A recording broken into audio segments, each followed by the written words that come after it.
Hey, what is up? Welcome to this episode of the Entrepreneur to Entrepreneur podcast. As always, I'm your host, Brian Lofermento, and we have got an incredible entrepreneur, a great person here today to share his real life entrepreneurial story that involves adversity, that involves such a diversity of professional experiences in all different facets and sides and shapes of business. I'm so excited for all of us to learn from him here today. His name is Matt Mumma. Let me tell you a little bit about Matt. Matt founded the Red Tide Advisory Services in 2023, and he currently serves as its CEO. Matt has more than 25 years of experience leading both small and large organizations, for-profits, nonprofits, and private equity-backed organizations. His executive leadership experience extends to numerous healthcare, human services, and mission-driven markets. He has used his areas of expertise to work at all levels of organizations, analyzing multifaceted situations and developing strategies while also enabling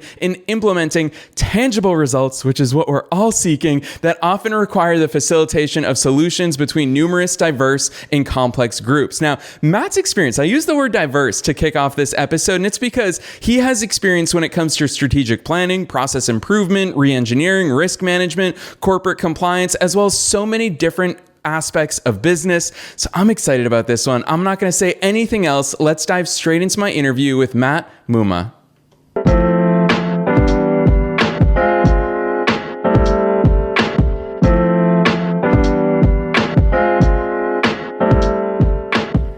All right, Matt, so much good stuff we're going to get into today. I'm excited about this. First things first, welcome to the show. Thank you so much for having me, Brian. I appreciate you letting me be on the podcast today. Heck yeah, well, we appreciate you coming here, especially because I know that you have so much wisdom to share with us. You're so open and transparent about your story, not even just as a subject matter expert and someone who's great at business, but even your personal entrepreneurial story. Lots for us to dig into. But before we do, take us beyond the bio. Who the heck is Matt? How'd you start doing all these incredible things? Yeah, it's interesting. My story and my background, I was fortunate to go to college, and that wasn't really my original destination that I thought I would have in life. And I really went to college to kind of get away from my hometown and really kind of just a survival story, so to speak. College was a way to really kind of lay the groundwork for me to try to better myself and improve the situation that I had with my upbringing. And so I went to college and graduated in the late 90s, and really that kind of kickstarted my career in healthcare, where I built a 20-year healthcare career with the same organization, held 3 different C-suite positions, and really rose through the ranks there, and just really developed a wide array of experiences and background, and developed an expertise in healthcare and leadership and strategic planning and regulatory compliance, and that kind of led to all the things that I'm doing today. Yeah, I love that overview, Matt, because it's something that we see so commonly with entrepreneurs is that none of us really have a linear path. And so here today, you're going to share so many of those nuggets of knowledge with us from all those different experiences that you picked up along the way. But it's a question that I don't ask often on this show, but entrepreneur to entrepreneur, I always feel a little bit weird when people are like, what do you do? Because there's so many things that we do. What's your answer to that with Red Tide Advisory? Yeah, I never wanted to be an entrepreneur, which is fun. Really, I after I left the healthcare world, I was recruited away actually to become the CEO of the nation's largest real estate firm that works with providers that specialize in services to individuals with developmental disability and behavioral healthcare needs. And after a five-year run there, I was left with, what am I going to do? And so I had about this 2-week period where, I just spent time trying to think of what's next for me. Do I want to get back into healthcare? Am I going to stay in real estate? And, I'm a man of deep faith, and I have very much a spiritual connection, and just spent a lot of time in prayer. And essentially what came to mind was just starting my own company and trying to find a way to make a difference in the world with organizations that are trying to do greater good. So that kind of led me back to, the healthcare side of things, where I'm working now with recovery providers, mental health providers. One of my markets that I really support right now is anti-human trafficking, which I just love trying to support that industry. It's just amazing how prevalent of a problem that's become. And then really my roots, developmental disabilities, I still do just a tremendous amount of work with providers in that space as well. And so really I just felt this calling to start my own company. Started it up in October of 2023. So it's still in its infancy, but it's really, really taken off. And I'm just very blessed that what I'm doing has resonated with so many people, and I've had a lot of outreach from people that have just found a need for the different areas of expertise I have, whether it's strategic planning, risk management. One of the most sought after services that I have is just business and executive coaching for young entrepreneurs that are really just starting their businesses, but they have a trade, that they've kind of grown up in, but they don't know how to really run their own business. And so that's how I'm using my expertise, and that's really kind of what's kickstarted my company, Red Tide Advisory Services. Yeah, I really appreciate that overview, Matt, for so many different reasons, but one of which that really stands out to me, even in the short time already of knowing you, is that you are driven by your mission and driven by the value that you want to put into the world. You said it right there. I think it's so clearly articulated by you, which is for the betterment of the world. And I think that you're at such an interesting intersection of business, of strategy, but also I'm going to lump in personal development is clearly so key in all the work that you do. I also know, obviously this is part of our research process, that you're working on your autobiography, you're starting in public speaking engagements because you have an incredible backstory of adversity yourself. And this is one of those ingredients. Matt, I always think about the ingredients of successful entrepreneurs, and adversity is right up there towards the top. So I'd love for you to share some of that story with our listeners here today, because none of us have an easy path. And I think you are such an incredible real life example of facing and overcoming that adversity. So shed some insights there. Yeah, one of the things that I've learned throughout the years, or I guess I've been told, is by former employers that I can't share my story because it's going to share the wrong message with investors, or there might be some shame to the organization if I share my story, and there really should be no shame. And I think one of the things that I've learned in working with recovery providers, providers that support individuals with mental health needs, is that everyone has a story to tell. And if you have a story, you really should share it to try to make the world a better place. And so I'm somebody who, I didn't grow up with a lot of money. I had a father who worked third shift, did not make a lot of money. We were in a car accident, pretty significant car accident in the early 80s, and my mom became permanently disabled and was on medications, countless medications, had to have her back rebuilt on 2 separate occasions, and became, unfortunately, addicted to painkillers, and ended up dying of a heart attack in 2017. And I grew up in a situation where we just didn't have a lot, and my parents were both hoarders. And so that was very challenging, growing up in an environment like that, where it's very different than everybody else's home that you would go to. So it was difficult to have friends, difficult to have relationships, difficult to have people over, just based off of what the fears that I would have of them coming over, just because of the situation that I lived in. And so growing up was very difficult, very challenging. I had a lot of social anxiety at the time. And that really resulted in 2 suicide attempts growing up. And as I said at the beginning of the podcast, really me going to college was just a way of saying, okay, I've got another chance in life. I've tried to commit suicide twice, and now is my time. I can really find a way out if I go to college. I can better myself, get an education, and then start some career. And so that's what I did. I went to college and started this 20-year career that felt like it just lasted forever with the same company that I just love and adore, and I'm still great friends with the owner and CEO of that organization to this day, and really served as my mentor. And I think we all have mentors in life that kind of help to lead us along our path.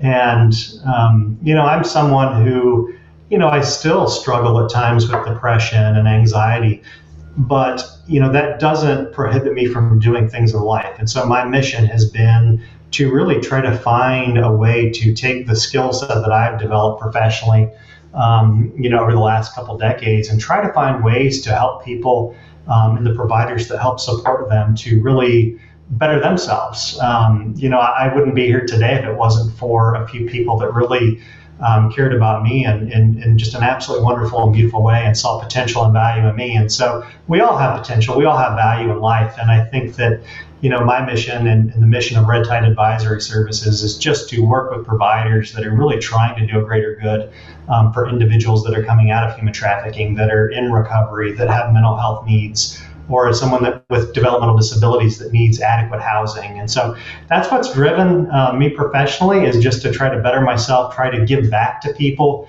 One of the big parts of the mission with Red Tide Advisory Services is that donating back, whether it's in-kind donations or financial contributions. My plan is to give back 20% of all the profit that I make to the greater good, and just trying to better serve people in need. Yeah, gosh, Matt, I want to, first things first, publicly thank you and say how much I respect and admire the fact that you share your story so generously with all of us to serve as an example of that. Because, you talked about it, how some people feel like they can't tell their story because societally it may be taboo or it's not something that we do. I think the more that we do that, the less taboo it becomes. And so that's why the work that you're doing is so deep and so meaningful and so impactful in so many different ways. And I just want to also tack on, because we're here together right now, is that I so appreciate you coming on here and sharing with us, and the fact that we get these insights from you. I also want to ask you, because it kind of ties in, you talked about being someone of faith, and for me, as someone who grew up in that background as well, and it's important as part of my family values, is that faith also teaches us that the path that we're on, sometimes it's because we're supposed to see things along the way and pick things up along the way that will serve us in the future, as difficult as it may be at times. It is not saying it's always going to be easy. So I'd love to hear, knowing that backstory of yours, how that kind of has transformed into the superpowers of you being an incredible business mind, someone who is able to positively impact others. How have those life experiences really given you the traits, the resilience, of course, is part of it, the vantage point for you to more deeply serve it? I'd love to hear how that turned into what enables you to be as incredible as you are today. Yeah, what a great question. So, I think with my faith started early on in high school. Faith was not something that either of my parents, I didn't really come up in a really religious home, and I just found faith through friends that were believers, and I became a believer at an early age. And I would say that my faith has really, it's saved my life on two separate occasions. It's really taught me to work hard, to try to better serve others and the community and the greater good. And, we all have a limited time in this world. And I think through what I've learned through my faith and just my belief in Christ is just that, I do have a purpose, and I was put here for a reason. And, I don't feel like it's to make, millions upon millions of dollars for other people. It's to really serve and to do greater good and make money. I want to live a comfortable life like everybody does, but I also want to be able to donate profit. And, whether it's profit or just in-kind donation through free service that I can offer to organizations that are really just trying to make a difference. And so, I spend time every day in prayer. It's a big part of what I do. And, it's helped me from a, mental health perspective. It's helped me with my anxiety. It's helped me with depression. It's just helped in so many ways to be a believer and just putting my faith, first and foremost every day. Yeah, Matt, and I love how this culminates professionally in so much of what you do, because it's something that, whether it comes from faith or whether it comes from sports or whatever it comes from in all of our backgrounds, we can all mutually agree that we're all stronger together. I love that Helen Keller quote of, if you want to go somewhere, go alone. If you want to go further, go together. And I think that that's such a powerful thing, that when I look at what you now do in the professional realm, it's about organizational success. It's about all of us succeeding together, whether that translates through better leaders or better team environments. I'd love to hear your perspective of some of those ingredients. It just seems like that's so much of what we're talking about here today, is the ingredients behind ourselves, the ingredients behind teams. What are some of those essential ingredients that you think and that you see in your work with them that every organization benefits from? Yeah, I mean, I think that's another just a great question. I mean, I think that the ingredients that I've seen is that it's very hard to do it alone, to be successful professionally alone. And I've had tremendous success professionally with about any position I've ever really held, but I never take credit for that myself. If it wasn't for other people and the strengths that they bring to the table, the skill set that they bring, I wouldn't have held the positions that I held. I wouldn't be the owner, the CEO of my own company. I wouldn't be talking to you today, for sure. So I think it's a matter of, success within organizations. I think it really depends on putting the right team of people together, because we all have strengths, we have weaknesses. And I think especially in a leadership role, you have to really identify who's on the team, and do you have the right team that has the right different set of skills to be able to put it all together in one team to really lead and really start to fulfill that strategic mission and move on that path of achievement that you want to as an organization. So I think really the secret to success, I've always said it's never me, it's never the skill set I have. It's really more of just, can you bring all the right people together that are going to gel, that have a unique skill set to help the organization on its path to success and greatness. Yeah, really well said and articulated, Matt, because I'm going to call out those two words that you said there is different skill sets, unique skill sets. That's the beauty of life. And when you talk about all of us moving together, I mean, when we introduce those two words of different and unique, of course, it introduces difficulties along the way. It is inevitable. And I think that's such a core theme that you and I are covering here today in this episode, is that we're not talking about the fact that it's going to be easy. And these are the types of real conversations that I think we need to have more in the world of entrepreneurship, because if you just scroll through Facebook or Instagram, every guru is going to convince you it is an easy path, but this is the real stuff. It's absolutely not. So I appreciate your insights there. I want to talk more as well about that individual executive coaching, because whether it's in healthcare or beyond, obviously you come from that background. What are some of those challenges and obstacles? Because the role of a leader is a big one, Matt. You know this better than most people, is that there are so many moving parts and things we need to manage. What are some of those strategies? I guess that's the way that I'll really put some constraints on this question. What are some of those strategies that we can use in our own business leadership lives to become better leaders and more impactful leaders? Yeah, one of the things that I've seen just through my executive coaching, business coaching, and probably one of the things that I see the most actually, is that there's a lot of when you're at the top of an organization, there's a lot of loneliness. And I hear that so often from CEOs, COOs, that it's lonely at the top. And until you're actually in that position, you don't always realize how lonely it can be. And so what I've seen is a lot of senior leadership of organizations that just need someone that actually has their experience in their actual industry, that has been through it before, that understands the regulatory issues that come up, that understands maybe it's the real estate side of things in terms of the properties they operate in, maybe it's the strategic direction, understanding the financial aspects of things, accreditation requirements and certification requirements. And so I often get asked, can you help with that? I just need somebody that can help me navigate, because it's lonely at the top. And, I think we all need that, regardless of what position you're in. Everybody needs someone to be able to bounce things off of. And sometimes companies and organizations need to have somebody that's removed completely from their own internal organization to help them. And I think that's one of the benefits that I've really seen and been able to have an impact on with different organizations, is that I'm an outsider. And so I don't have preconceived ideas, preconceived notions of how you're currently running your business, your operations, but I can quickly learn what's working, what's not, and I can help to be a resource to really resolve pain points, whether it's process breakdowns. I can do I can spend time helping them with simple process improvement, process reengineering. It could be things that are bigger projects like strategic planning, where maybe, the executive of the organization is great at basically running the company and everything else, but they don't know how to put a strategic plan together. And then, as I mentioned earlier, one of the other things that I see quite a bit of is just executives that have started up their own company and they're not business people. they're very, very good at the service that they're offering, and they're a service provider themselves, but they don't know how to run the company. And so they've hired me to basically come in and show them how to be an entrepreneur successfully and how to build their business really from the ground up.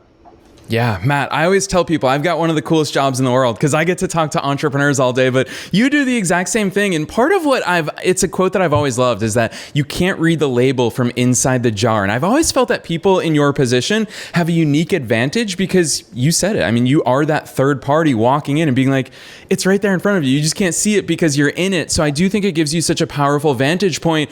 With that said, I also know that a core part of your skill set is that ability to understand other people's businesses and other industries and other problems that leaders are facing. I'd love some insights from you yourself. What are some of those questions that you lean on in order to glean those insights effectively? Yeah, I think it just depends on the need of the person or the agency that I'm working with. It's so much anymore is financial driven. So it's things like, how is your organization currently performing from a financial perspective? Where are their efficiencies? A lot of times I'll work with an organization where they're so ingrained in the minutiae and the day to day that they struggle to really kind of rise out of the day-to-day and really look at the minutiae and what the financials are showing. And so I'm able to really kind of just pick those apart and really just start to dive a lot of questions from that perspective. Also, I think with things like, I'm working with a lot of organizations right now in the recovery space, anti-human trafficking, on getting certified to be able to provide Medicaid services in their state because they want to provide greater outreach and they want to better be able to serve, internally as opposed to contracting out with other providers. And so really working with them on showing them the process to get accredited, to be their commitment to quality. A lot of insurance companies require accreditation, but then also kind of guiding them on the path of becoming certified to be able to provide and bill for Medicaid. And so in doing that, they're able to provide those services in-house, generate revenue, and ultimately provide services to more and more people, which is what I want them to be able to do, is to really help fulfill their mission and their outreach with serving more people. So, those are all things that I really kind of look at. I help to dissect. Service diversification is a big thing for me. When I was at that when I held that job for 20 years with the healthcare agency, I helped that agency to diversify from one company to 8 different companies. And that's become kind of a niche for me and something that I believe in. For any organization to be successful, they have to be diverse in terms of the services that they're offering, as well as the different forms of revenue that are coming in. And so I spend a lot of time with organizations right now helping them to figure out ways to diversify, whether it's the markets they're in, moving from one state to another. It could be the services that they're providing. Then I spend a lot of time on just diversification of revenue. You don't want to have all your revenue that's coming in kind of tied up in one source. It needs to be diverse so you can sustain yourself for years to come and ultimately serve more people. Yeah, really great insights for all of us as entrepreneurs, no matter where we are in business. Because Matt, the other theme that I'm seeing in these real life projects and examples that you just shared with us is these are big things. And I've always been of the belief that the bigger the questions you ask and the bigger your aspirations are, the bigger the answers are that you'll find. If you and I want to accomplish something small, well, we can quickly and easily put a plan together to do exactly that, because small questions are easy to find small answers. But so much of your work, I mean, gosh, when you drop the word Medicaid on here, I'm like, that's no small feat. There's so much red tape. There's so much bureaucracy, so much that goes into it. What is your approach for these huge projects? Because I'm a big fan, for example, of reverse engineering. I love starting with the end in mind, breaking it down into small actionable steps, but I'm always curious to get into the minds of great business leaders who execute on these huge scale projects like you, Matt. Give us some examples as to how we can start attacking these huge problems and challenges and goals that we have. Yeah, I think so much of that comes down to just the strategic planning that the leader or the organization has. I think there has to be a short-term goal. So what do you hope to achieve in the first or the next 12 months? And then you have to have a long-term goal. What do you hope to achieve, in the next 3 to 5 years? And the organizations that I see successful and the companies that really I see develop and grow and diversify are the ones that have both a short and a long-term strategic plan. I think it's absolutely essential, absolutely critical. I'm actually going to be starting that process with an organization here a little bit later on in May. And I'm just excited to work with companies across the organization in doing that, because I think without a strategic plan, what are you working towards? What is the goal that you have for the organization? And I think if you lay it out, and there's a format and a template that I use to lay it all out for an organization, I think it helps them to achieve those things. And I think the other thing is that the organization has to see it as a living, breathing document or plan. It can't be just something that, okay, we spend 16 hours working on your strategic plan, but then we just file it away for the rest of the year. It's got to be a living, breathing document that's very, very fluid. It can change throughout the year. As the organization starts to change, you've got to change your strategic plan. If something that's in your strategic plan isn't working, we need to have a conversation about why it's not working and either fix the process or move in a different direction. But it's got to be fluid. It's got to be ever evolving. And the organizations that I see really do the best, that really are growing and being successful, are the ones that have the strategic initiatives in place, because it keeps them in check. It keeps them on task. It helps them to really fulfill what their mission is as an organization.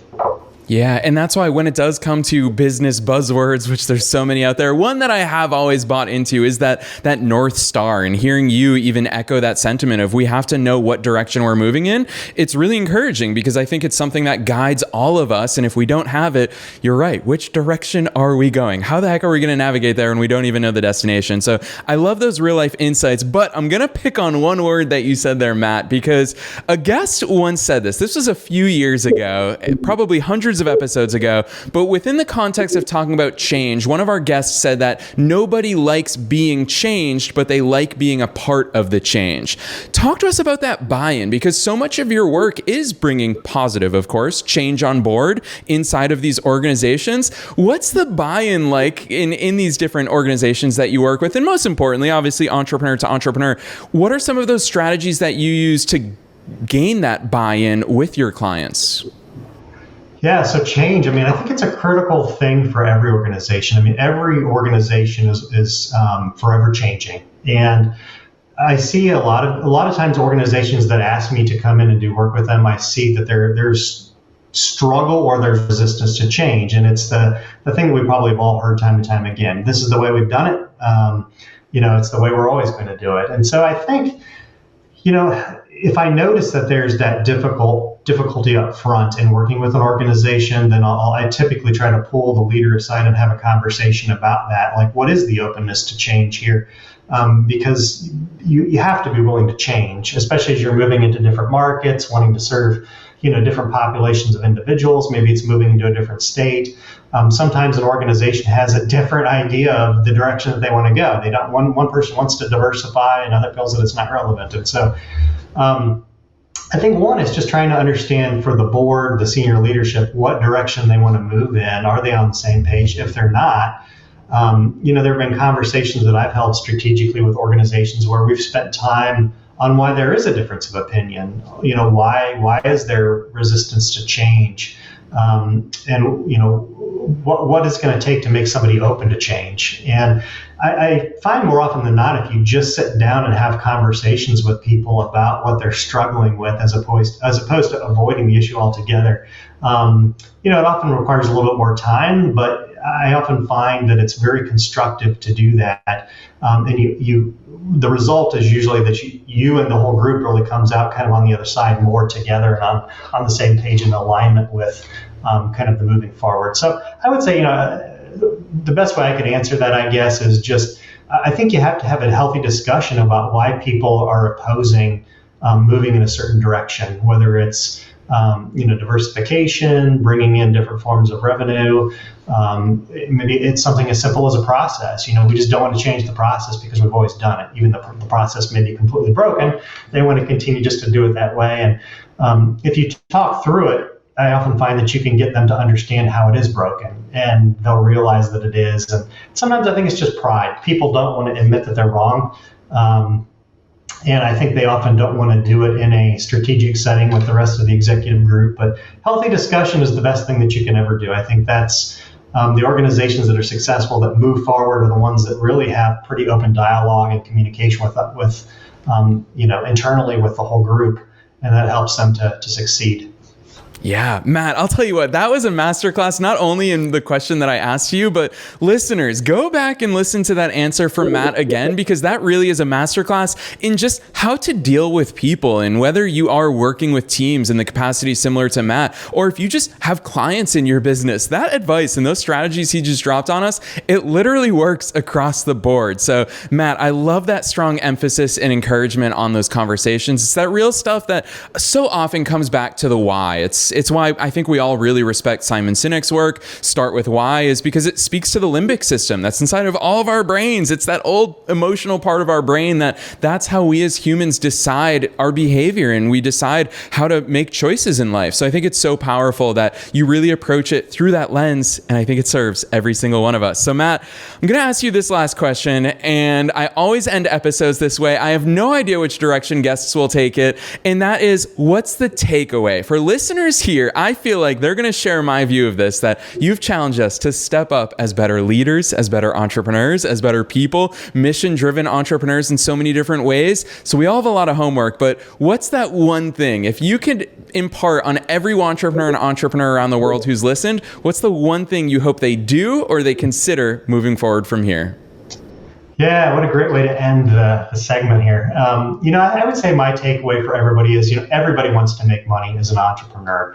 No one wants to be an entrepreneur, start their own company to lose money. You want to make money. But what I would challenge everybody with that is either an entrepreneur now or looking to be an entrepreneur is, what are you doing for the greater good? What is your goal for the greater good? And I think every company can make money, can be successful, but still do something that's productive for society, that gives back, that makes a difference, that helps people along the way. And I think when doing that, we can all have a better world. Yes, amen to that. I absolutely love the way that you took that question, Matt. It's real life advice from someone who has been in the game and overcome adversity all along the way, and someone who's making a huge positive impact on the world. So listeners, every single one of us can take that advice from Matt on board just there that he shared with us. So go back and re-listen to it. I'm a big fan of the minus 15 seconds button in podcast players, because it's really important to get these takeaways, not just hear them, but to embrace them and impart them in the way that we run our lives and our businesses. So Matt, I love that. I know that listeners are going to be keen to go deeper into the world of all the amazing work that you're doing with Red Tide Advisory Services. So drop those links on us. Where can listeners find your business, and where should they go to just follow all the great stuff that you're putting into the world? Yeah, so we have a website. It's www.redtideadvisory.com. And anyone can always feel free to reach out to me at mmumma.